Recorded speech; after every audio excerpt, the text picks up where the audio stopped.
Okey, di pintu depan ni sini lah. Okey, Tugu Peringatan Perang Sungai Kelamah. Majlis Daerah Tampin dengan Jata Negeri Sembilan lah. Batu ni tahu guna untuk apa. Siap ada wakaf kawasan sekeliling dia lah. Pagar Okey, sekarang kita dekat Tugu Peringatan Sungai Kelamah. Dibina memperingati bekas tentera Australia dan Jepun. Okey, berlaku pertempuran Batalion Australia dengan tentera Jepun pada 14 Januari 1941.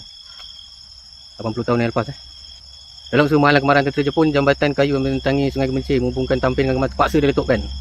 Tapak jambatan awal tiang masih kekal hingga hari ini. Okey, tengok apa dia punya sejarah dia. Dia ada tempat duduk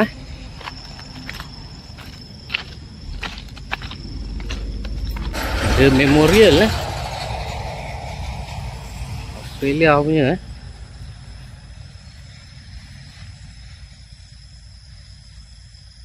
Wooden Bridge. Oh, yang ni ke? Oh, okey. Oh, siap ada simpan kayu Gemas Memorial. Okey, untuk askar Australia Perang Dunia Kedua. Tu boleh tengoklah gambar dia, askar dia. Tu letupan tu.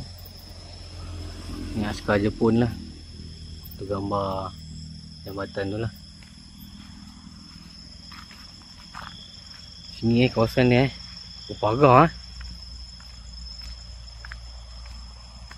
siap ada tugu dahsyat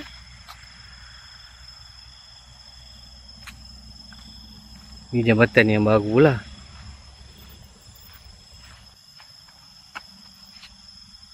Battle for Gemas Memorial in memory of the men 230th Infantry Battalion, Australian Imperial Forces and supporting units who fought the Japanese Imperial Forces at this site on 14 and 15 January 1942.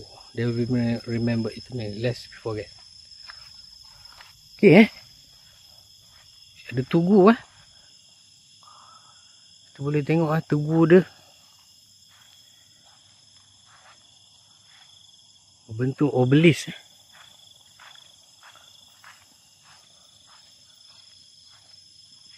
pada batu marmar saya rasa ni. Ini sungai Kelamah menghubungkan jambatan ni, menghubungkan Gemas dengan Gemencir lah. Dipercayai diletupkan lah oleh tentera Australia. Saya pun tak faham macam mana Australia pula kaitan dengan sini. Jepun tu kita faham lah sebab dia datang sini kan.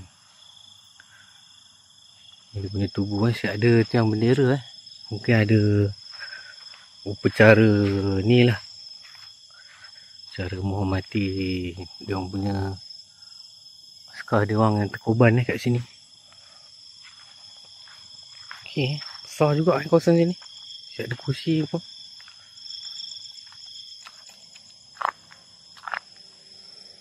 Ni dia punya penerangan tadi.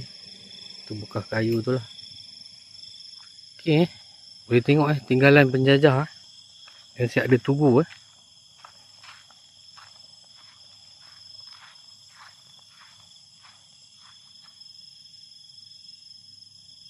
Kita boleh dengar cengkerik je bunyi cengkerik sini.